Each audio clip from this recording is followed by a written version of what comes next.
ಚಳಿಗಾಲ ಅಧಿವೇಶನದ ಮುಂಚೆ ಬೃಹತ್ ಜನಾಂದೋಲನ. ಕುತ್ಬುದ್ದೀನ್ ಖಾಜಿ. ಲೋಕಾಪುರದಿಂದ ಧಾರವಾಡ ರೈಲು ಮಾರ್ಗ ಯೋಜನೆಯ ಕುರಿತು ಬೆಳಗಾವಿ ಸಂಸದರು ಸಕಾರಾತ್ಮಕವಾಗಿ ಸ್ಪಂದಿಸಿದ್ದಾರೆ. ಅದಕ್ಕಾಗಿ ಅವರಿಗೆ ಹಾರ್ದಿಕ ಅಭಿನಂದನೆಗಳು ಎಂದು ಕರ್ನಾಟಕ ರಾಜ್ಯ ರೈಲ್ವೆ ಅಭಿವೃದ್ಧಿ ಹೋರಾಟ ಸಮಿತಿ ರಾಜ್ಯಾಧ್ಯಕ್ಷ ಕುತ್ಬುದ್ದೀನ್ ಖಾಜಿ ಹೇಳಿದರು. ಬೆಳಗಾವಿ ಜಿಲ್ಲೆ ರಾಮದುರ್ಗ ರೈಲ್ವೆ ಹೋರಾಟ ಕ್ರಿಯಾ ಸಮಿತಿಯ ನಿಯೋಗವು ರವಿವಾರ ಬೆಳಗಾವಿ ಸಂಸದ ಜಗದೀಶ್ ಶೆಟ್ಟರ್ ಅವರಿಗೆ ಭೇಟಿಯಾಗಿ ಲೋಕಾಪುರದಿಂದ ಧಾರವಾಡ ರೈಲು ಮಾರ್ಗ ಯೋಜನೆಯ ಅನುಷ್ಠಾನ ಕುರಿತು ಮನವಿ ಸಲ್ಲಿಸಿದರು. ಇದಕ್ಕೆ ಸಕಾರಾತ್ಮಕವಾಗಿ ಸ್ಪಂದಿಸಿದ ಸಂಸದರು ಕೇಂದ್ರ ರೈಲ್ವೆ ಸಚಿವರಿಗೆ ಒತ್ತಾಯ ಮಾಡುತ್ತೇನೆ ಎಂದು ತಿಳಿಸಿದ್ದರು. ಈ ಕುರಿತು ಪ್ರತಿಕ್ರಿಯಿಸಿದ ಕುತ್ಬುದ್ದೀನ್ ಖಾಜಿ ಅವರು ಲೋಕಾಪುರದಿಂದ ಧಾರವಾಡ ರೈಲ್ವೆ ಮಾರ್ಗ ಯೋಜನೆಗೆ ಸಕಾರಾತ್ಮಕವಾಗಿ ಸ್ಪಂದಿಸಿದ ಸಂಸದ ಜಗದೀಶ್ ಶೆಟ್ಟರ್ ಅವರಿಗೆ ಧನ್ಯವಾದಗಳು.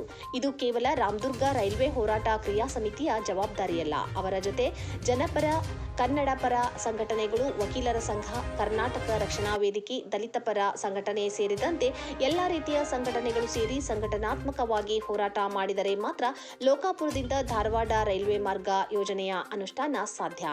ಲೋಕಾಪುರದಿಂದ ಧಾರವಾಡ ರೈಲ್ವೆ ಮಾರ್ಗ ಯೋಜನೆಯ ಅನುಷ್ಠಾನಕ್ಕಾಗಿ ಪ್ರಾಮಾಣಿಕವಾಗಿ ಪ್ರಯತ್ನಿಸುತ್ತಿರುವ ಸಂಸದ ಪ್ರಹ್ಲಾದ್ ಜೋಶಿ ಮತ್ತು ಸಂಸದ ಜಗದೀಶ್ ಶೆಟ್ಟರ್ ಅವರಿಗೆ ಬೆಳಗಾವಿ ಮತ್ತು ಧಾರವಾಡ ಜಿಲ್ಲೆಯ ಎಲ್ಲಾ ಶಾಸಕರು, ಸಚಿವರು ಪಕ್ಷಭೇದ ಮರೆತು ಸಾಥ್ ನೀಡಿ ಮುಂಬರುವ ಬಜೆಟ್ನಲ್ಲಿ ಈ ಯೋಜನೆ ಅನುಷ್ಠಾನಕ್ಕಾಗಿ ಪ್ರಾಮಾಣಿಕವಾಗಿ ಪ್ರಯತ್ನಿಸಬೇಕು. ಮುಂಬರುವ ಡಿಸೆಂಬರ್ ಚಳಿಗಾಲ ಅಧಿವೇಶನಕ್ಕೂ ಮುನ್ನ ನಾವು ಮುಧೋಳದಿಂದ ಸೌದತ್ತಿ ಯಲ್ಲಮ್ಮ ಕ್ಷೇತ್ರದವರೆಗೆ ಬೃಹತ್ ಜನಾಂದೋಲನ ಮಾಡುವ ಮೂಲಕ ಸರ್ಕಾರಗಳಿಗೆ ಎಚ್ಚರಿಸುವ ಕೆಲಸ ಮಾಡುತ್ತೇವೆ ಎಂದು ಸರ್ಕಾರಗಳಿಗೆ ಎಚ್ಚರಿಕೆ ನೀಡಿದರು. ವರದಿ ಅಫ್ತಾಬ್ ಸರ್ಮುಲ್ಲಾ, ಬಾಗಲಕೋಟೆ. ನಿನ್ನೆ ರಾಮದುರ್ಗ ರೈಲ್ವೆ ಹೋರಾಟ ಸಮಿತಿಯ ಪದಾಧಿಕಾರಿಗಳು ಮಾನ್ಯ ಮಾಜಿ ಮುಖ್ಯಮಂತ್ರಿಗಳಾದ ಜಗದೀಶ್ ಶೆಟ್ಟರ್ ಅವರನ್ನ ಭೇಟಿಯಾಗಿ ಯಲ್ಲಮ್ಮನ ರೈಲು ಮಾರ್ಗದ ಪ್ರಯುಕ್ತ ವಿಚಾರ ವಿಮರ್ಶೆಯನ್ನು ಮಾಡಿದಾಗ ಮಾನ್ಯ ಮಾಜಿ ಮುಖ್ಯಮಂತ್ರಿಗಳು ಒಂದು ಒಳ್ಳೆಯ ಪ್ರತಿಕ್ರಿಯೆಯನ್ನು ಕೊಟ್ಟಿದ್ದಕ್ಕೆ ನಾನು ಕರ್ನಾಟಕ ರಾಜ್ಯ ರೈಲ್ವೆ ಅಭಿವೃದ್ಧಿ ಹೋರಾಟ ಸಮಿತಿಯ ಪರವಾಗಿ ಅನಂತ ಧನ್ಯವಾದಗಳನ್ನು ಹೇಳ್ತೇನೆ.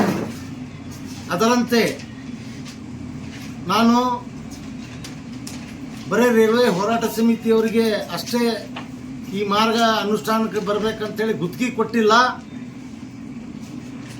ರಾಮದುರ್ಗ ನಗರದ ಇವತ್ತ ಕರ್ನಾಟಕ ರಕ್ಷಣಾ ವೇದಿಕೆಯ ಸಂಘಟನೆ ಇರಬಹುದು, ದಲಿತ ಸಂಘರ್ಷ ಸಮಿತಿಗಳ ಇರಬಹುದು, ವಕೀಲರ ಸಂಘ ಸಂಸ್ಥೆ ಇರಬಹುದು ಮತ್ತು ಇತ್ಯಾದಿ ವಿವಿಧ ಸಂಘಟನೆಗಳ ಜವಾಬ್ದಾರಿ ಇದು.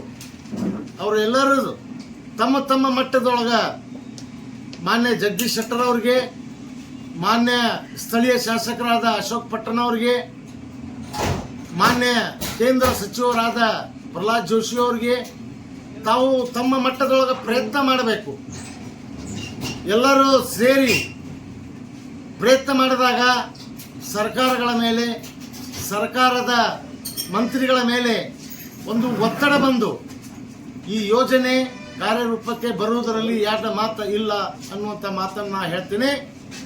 ಅದರಂತೆ ಮಾನ್ಯ ಜಗದೀಶ್ ಶೆಟ್ಟರ್ ಅವರು ಮತ್ತು ಮಾನ್ಯ ಪ್ರಹ್ಲಾದ್ ಜೋಶಿ ಅವರು ಯಲ್ಲಮ್ಮನ ದೇವಸ್ಥಾನದ ಭಕ್ತರಿಗೆ, ಶಬರಿಕೊಳ್ಳದ ಭಕ್ತರಿಗೆ, ಗೊಡಚಿ ಈರಣ್ಣನ ಭಕ್ತರಿಗೆ, ಸಿರ್ಸಂಗಿ ಕಾಳಮ್ಮನ ಭಕ್ತರಿಗೆ ಒಂದು ರೈಲ್ವೆ ಸೌಲಭ್ಯ ದೊರಕಿಸಿಕೊಡಬೇಕಂತೇಳಿ ಒಂದು ಏನು ಪ್ರಾಮಾಣಿಕ ಪ್ರಯತ್ನ ನಡೆಸ್ಯಾರ.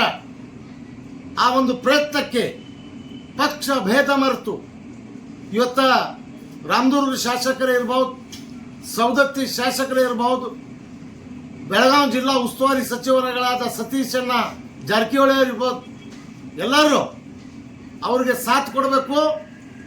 ಮುಂಬರ ಬಜೆಟ್ ಒಳಗ ಲೋಕಾಪುರದಿಂದ ಧಾರವಾಡಕ್ಕೆ ಏನು ರೈಲ್ವೆ ಮಾರ್ಗ ಐತಿ, ಆ ರೈಲ್ವೆ ಮಾರ್ಗ ಆಗುವುದರಿಂದ ಧಾರ್ಮಿಕ ಭಕ್ತರಿಗೆ ಬಹಳಷ್ಟು ಅನುಕೂಲ ಆಗುವಂತ ಒಂದು ಯೋಜನೆ ಅದ. ಮತ್ತು ರೈಲ್ವೆ ಇಲಾಖೆಗೆ ಇದರಿಂದ ನುಕ್ಸಾನ ಇಲ್ಲ, ಬಹಳಷ್ಟು ಲಾಭ ಕೂಡ ಐತಿ. ಮತ್ತು ಉತ್ತರ ಕರ್ನಾಟಕದ ಅಭಿವೃದ್ಧಿಗೆ ನಾಂದಿ ಆಗಲಿರುವ ಒಂದು ಸ್ವರ್ಣ ಯುಗ ಪ್ರಾರಂಭ ಆಗುವ ಈ ಯೋಜನೆ ಪಕ್ಷಾತೀತವಾಗಿ, ಜಾತ್ಯತೀತವಾಗಿ, ಸಂಘಟನಾತ್ಮಕವಾಗಿ ನಾವೆಲ್ಲರೂ ಸೇರಿ ಒಂದು ಪ್ರಯತ್ನ ಮಾಡಿದರೆ ಎಲ್ಲರೂ ಒಗ್ಗಟ್ಟಾಗಿ ಒಂದು ದೊಡ್ಡ ಪ್ರಮಾಣದೊಳಗೆ ಹೋರಾಟ ಮಾಡಿದರೆ ಮಾತ್ರ ಅದು ಸಾಧ್ಯ. ಮಾನ್ಯ ಕೇಂದ್ರ ಸರ್ಕಾರಕ್ಕೆ ನಾನು ಒಂದು ಮಾತನ್ನು ಹೇಳಕ್ಕೆ ಇಚ್ಛಪಡ್ತೇನೆ. ಮಾನ್ಯರೇ, ಸಾರ್ವಜನಿಕರಿಗೆ ಭಕ್ತಾದಿಗಳಿಗೆ ಅನುಕೂಲ ಆಗುವ ಇದ್ದರೆ ಅಲ್ಲೇ ರಿಟರ್ನ್ಸ್ ಯೋಜನೆ ಪರವಾದಂಥ ಸಮೀಕ್ಷೆ ನೋಡಕ್ಕೆ ಹೋಗಂಗಿಲ್ಲ. ಅಲ್ಲೇನದ ಜನರ ಒಂದು ಬೇಡಿಕೆಗೆ ತಕ್ಕಂತೆ ಯೋಜನೆ ಅನುಷ್ಠಾನಗೊಳಿಸುವ ನಿಯಮ ಕೇಂದ್ರ ಸರ್ಕಾರ ಮಾಡಬೇಕು. ಇದು ಜನರ ಒಂದು ಒತ್ತಾಯ ಐತಿ. ಜನರಿಗೆ ಅನುಕೂಲ ಆಗತ್ತೆ, ಕ್ಷೇತ್ರದ ಒಂದು ಅಭಿವೃದ್ಧಿ ಆಗತ್ತೆ, ಉತ್ತರ ಕರ್ನಾಟಕದ ಒಂದು ಸ್ವರ್ಣ ಯುಗ ಪ್ರಾರಂಭ ಆಗತ್ತೆ ಅನ್ನುವಂಥ ಮಾತನ್ನ ಕೇಂದ್ರ ಸರ್ಕಾರಕ್ಕೆ ನಾ ಹೇಳ್ತೀನಿ. ಈಗ ಮುಂಬರುವ ಡಿಸೆಂಬರ್ದೊಳಗೆ ಚಳಿಗಾಲ ಅಧಿವೇಶನ ಏನು ಬೆಳಗಾವದಾಗ ಪ್ರಾರಂಭ ಆಗತ್ತೆ, ಅದಕ್ಕಿಂತ ಮುಂಚಿತವಾಗಿ ನಾವು ಅಖಂಡ ಉತ್ತರ ಕರ್ನಾಟಕದ ಒಳಗೆ ಸರ್ಕಾರಗಳಿಗೆ ಎಚ್ಚರಗೊಳಿಸುವ ಒಂದು ಹೋರಾಟವನ್ನು ಹಾಕ್ಕೊಂಡು ಮುಧೋಳದಿಂದ ಯಲ್ಲಮ್ಮನ ದೇವಸ್ಥಾನವರಿಗೆ ಒಂದು ಜನಾಂದೋಲನ ಮಾಡಿ ಸರ್ಕಾರವನ್ನು ಎಚ್ಚರಗೊಳಿಸಬೇಕಾಗತ್ತೆ.